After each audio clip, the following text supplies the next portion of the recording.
एक बहुत पुरानी कहावत रही कि जिसकी लाठी उसका भैंस। इस कहावत को आजकल पूरे देश भर में लागू कर दिया गया। कारण क्या था कि जो परीक्षा लेने वाले अधिकारी थे, जिन पर यह जिम्मेवारी दी गई थी कि वो बिल्कुल साफ सुथरी तरीके से मेरिट निकालकर देश के आगे लेकर आएंगे, वो भी अपने लाठी के दम पर सत्ता चलाते नजर आए। और ऐसा सत्ता चलाया उन्होंने कि पूरे देश भर में एक तरह से तबाही मचा कर रख दिया। शिक्षा के क्षेत्र में बहुत बड़ी लापरवाही मानी गई और ये नीट के एग्जाम के क्वेश्चन पेपर लीक करने का जैसे ही चर्चा बाहर निकली तो देश भर में विद्यार्थियों ने उग्र प्रदर्शन किया। और ये प्रदर्शन करने वाले वो विद्यार्थी थे जो कि बिल्कुल शालीनता के पुजारी माने जाते हैं। जी हां, इस विषय पर बातचीत करने के लिए और एक कुप्रथा, अगर मैं इसे कहूं तो कोई अतिशयोक्ति नहीं होगी, कि पेपर लीक करवा देना और पेपर लीक हो जाना कितनी बड़ी लापरवाही। इस पर बातचीत करने के लिए मेरे साथ बने हैं विशेषज्ञ हैं, शिक्षा के क्षेत्र से बहुत वर्षों से जुड़े हुए हैं और बहुत बड़े अनुभवी प्रोफेसर मनोज कपूर जी। आज उनके साथ चर्चा करेंगे और जानने का प्रयास करेंगे क्या कुछ कमियां, खामियां और क्या कुछ सुधार करने की जरूरत है इस सेक्टर में। सर बहुत बहुत स्वागत है आपका। शुक्रिया जी। और आज सर हम बात करेंगे कि आज तक भारतवर्ष में बहुत सारे जो पेपर हैं वो लीक कर दिए जाते हैं। सिर्फ पेपर वो लीक नहीं होते हैं जो कॉलेज या स्कूल के स्तर पर लिए जाते हैं, जिसके मेरिट के आधार पर लोगों का भविष्य तय होना होता है, ऐसे पेपर भी लीक हो जाते हैं। सर क्या कारण मान के चलते हैं? देखिए पांडे जी, जैसे आपने शुरुआत करी कि जो पेपर कंडक्ट करने वाली एजेंसी है वही प्रॉपरली कंडक्ट नहीं कर पाई, ऐसे आपने बोला। मैं ये कहना चाहूंगा कि उसके ऊपर पूरी तरह दोष देना ठीक नहीं है। जो ज्यादा पेपर लीक होते हैं वो जो है फिजिकल पेपर, यानी पेपर पेज की फॉर्म में आ रहा है, वो ज्यादा पेपर लीक होते हैं। अब जैसे नीट की बात अभी चली या कुछ यूपी में एग्जाम्स हुए, अब नीट में 25 लाख स्टूडेंट अपीयर हुआ, 25 लाख के करीब बच्चा। अब 25 लाख बच्चा कश्मीर से कन्याकुमारी तक, इधर ईस्ट से वेस्ट की तरफ हर जगह पे है। अब उनके लाखों सेंटर बने, 2 लाख का स्टाफ इन्वॉल्व हुआ।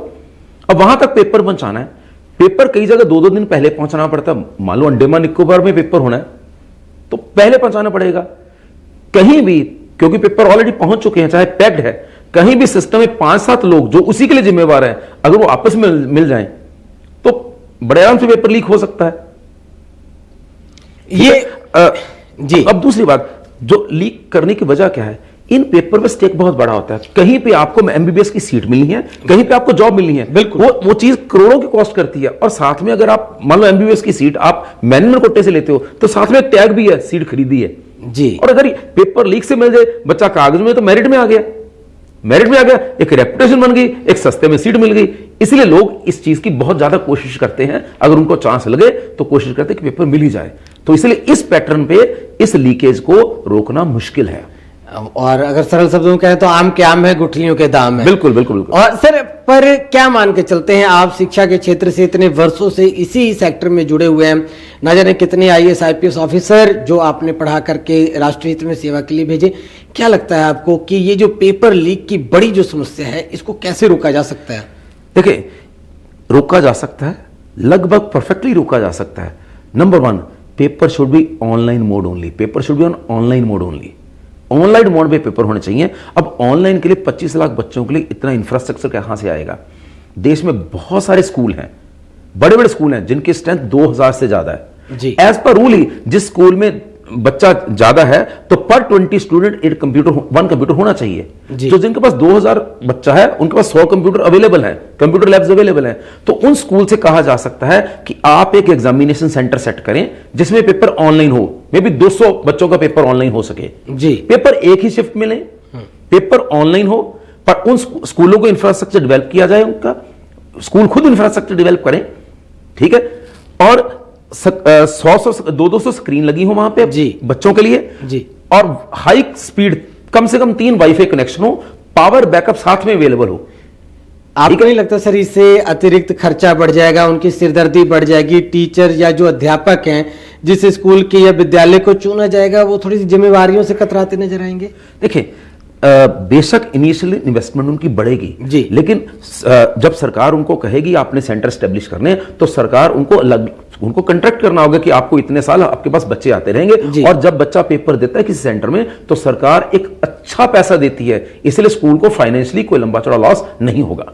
अच्छा, ऐसा मान के चला जाए, और अगर ये मान के चला जाए कि इन पर अगर नजरें रखनी हो, तीखी नजर रखी जाए, पैनी नजर रखी जाए, एक तीसरी उपकरण का प्रयोग करके, तीसरी आंख का प्रयोग करके एक जगह से उसकी मॉनिटरिंग की जाए, तो क्या लगता है आपको किन किन संसाधनों का या किन किन उपकरणों का प्रयोग जो है वो परीक्षा केंद्र पर होनी चाहिए? देखिए, एक तो मैंने बोला पेपर ऑनलाइन होना जी बिल्कुल, ऑनलाइन पेपर कंट्रोल पूरे इंडिया में एक बंदे के पास होगा जी, उसने जब पेपर डालना तभी डालना है। बच्चे सेंटर में 1 घंटा पहले हर हालत में एंटर कर जाएं, जी ठीक है। फिर एक सेंटर कमांड से एक पेपर ऑनलाइन चला जाएगा, जी, ठीक है। ऑनलाइन पेपर हो, पेपर सिर्फ एक होना चाहिए, सिर्फ एक टाइम पे होना चाहिए, पर उसके 5 सेट हों जिसमें पेपर शफल किया हो, जी, ठीक है। हर रूम में काफी ज्यादा हाई डेफिनेशन कैमरा लगे होने चाहिए ताकि बच्चों को ऑब्जर्व किया जाए, और वो कैमरा लाइव होने चाहिए। सर जैसे आप बात कर रहे हैं कि हाई डेफिनेशन कैमरा हो, एचडी कैमरा हो, तो ऐसे तो कोई जूम आउट करके पेपर को लीक कर देगा कोई दूसरा, जैसे मुन्ना भाई फिल्म में आया था, वो कान में हेडफोन लगा करके सुनते रह जाएंगे। देखिए, ऐसा होता है कि स्क्रीन सामने है जी, कैमरा उधर लगाना चाहिए जो सिर्फ कैंडिडेट को ऑब्जर्व करे, स्क्रीन की बैक आए तो पेपर कभी लीक नहीं होगा। अच्छा, एंटी क्लॉकवाइज या फिर उसकी तरफ टिल्ट किया जाए, चेहरे को फोकस किया जाए, फेस कैमरे की तरफ हो लेकिन स्क्रीन जो हो उसकी बैक साइड हो, स्क्रीन को छुपाया जा सके, स्क्रीन को छुपाया जा सके। और इसके साथ साथ मान लो एक पेज पे 10 क्वेश्चन, एक बार में 10 क्वेश्चन नजर आ रहे हैं जी, और एक क्वेश्चन को करने में 1 मिनट लगता है, तो स्टूडेंट पहला पेज सिर्फ टर्न ऑफ तब कर सके जब कम से कम 5 मिनट बीत चुके हों, इसलिए सारे पेज जल्दी जल्दी वो देख भी नहीं पाएगा। तो और इससे कहीं भी सेंड करने के लिए अगर उसने कुछ एक्स्ट्रा एफर्ट करी भी है तो वो पॉसिबल नहीं हो पाएगा। हाँ सर, एक किसी ने एक सुझाव दिया था जी। अच्छा, एक मैं और सजेशन देना चाहता हूं जी, कि जब आपने हाई डेफिनेशन कैमरा लगाए, लाइव कैमरा है, और सरकार ऐसा अरेंजमेंट करे कि उस सेंटर को, मान लो जलंधर में पेपर हो रहा है तो उस सेंटर को ऑब्जर्व चेन्नई में किया जा रहा हो या कहीं भी, यानी सेंटर वाले को पता ही नहीं मैं कहां ऑब्जर्व किया जा रहा हूं। हाँ। और एक एक बच्चे का चेहरा विजिबल होना चाहिए और उनकी लाइव वीडियोग्राफी भी होनी चाहिए।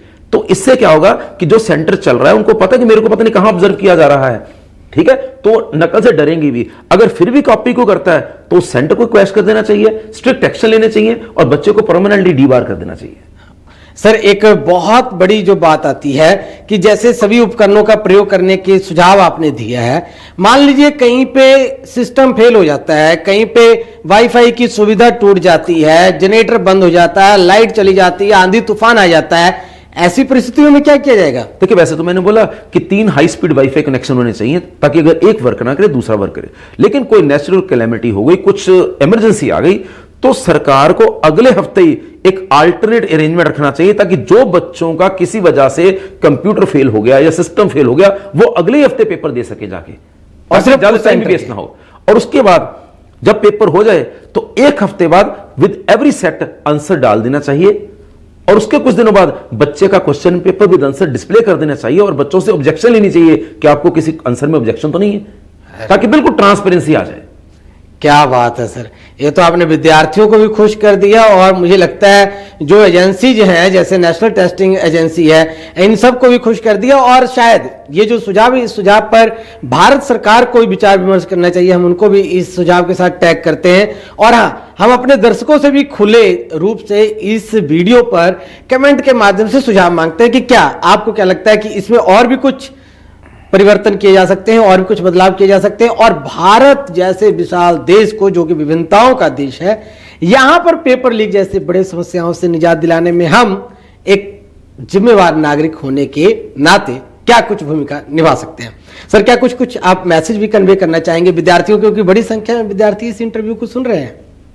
देखिए, मेरा एक ही मैसेज है, वर्क हार्ड, अपने आप को डिस्ट्रैक्ट मत करो, ध्यान से अपनी तैयारी करो, और सरकार और सिस्टम को भी चाहिए कि बच्चों के लिए एक फूल प्रूफ सिस्टम हो। सरकारें अपना पूरा जोर लगा भी रही हैं, पर कुछ बैड एलिमेंट सिस्टम को फेल करने में लगे रहते हैं, तो सरकारों को चाहिए एक फुल प्रूफ सिस्टम जनरेट हो ताकि हमारे बच्चे के मन में किसी भी तरह का शक ना रहे, उसको पता हो कि मैंने मेहनत करी है, मैं कामयाब होऊंगा। बट रिमेंबर, कंपटीशन है, 10, 15, 20, 25 लाख बच्चा अपीयर हो रहा है, कंपटीशन है। कई देश की टोटल आबादी इतनी नहीं है, कई देशों में टोटल स्टूडेंट इतने नहीं है जितने हमारे सिर्फ एक कंपटीशन में अपीयर होते हैं।